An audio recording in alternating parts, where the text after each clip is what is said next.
мен Әбдір Сақтаев атындағы орта мектебінің 9-шы сынып білім алушысы Нұржау Ақмоншақ. Абай мұрасы ұлт қазынасы атты әдеби байқауға Абай Құнанбайұлының бірінші қара сөзін ұсынамын. Бұл жасқа келгенше жақсы өткіздік пе, жаман өткіздік пе, әйтеуір бір талай өміріміз өткіздік.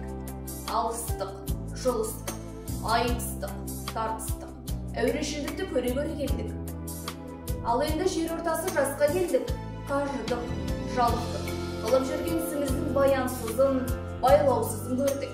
Бәрі қоршылық екен білдік. Алған өмірімізді қайтып, не қылып өткіземіз? Соны таба алмай, өзінде қайран. Ел бағу?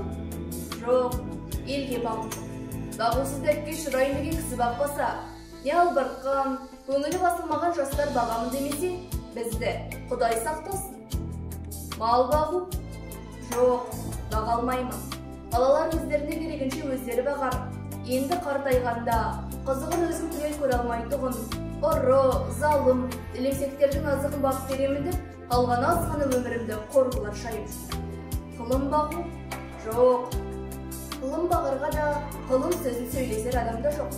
Білгеніңді кімге үйретесің, білмегеніңді кімнен сұрарсың. Елсіз күнсіз де кездемені жайы салып, қолына кебін алып отырғандардың не пайдасы бар?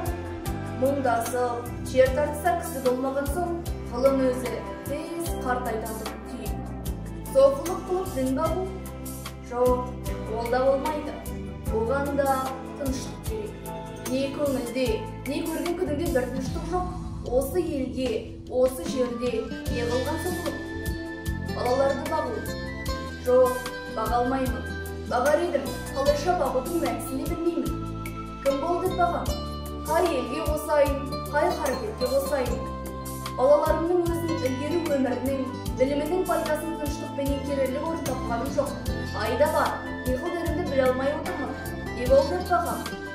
Оны да ермек қыла алмадым. Ақыры ойладым. Осы ойыма келген нәрселерді қағаз бетіне түсіре берейін. Ақ қағазбен қара сияны ермек қылайын. Кім ішінен керекті сөз тапса, жазып алсын. Я оқысын. Керегі жоқ десе, өз сөзім өзіндікі дедім де, ақыры осыған байландым. Енді мұнан басқа ешбір жұмысым жоқ.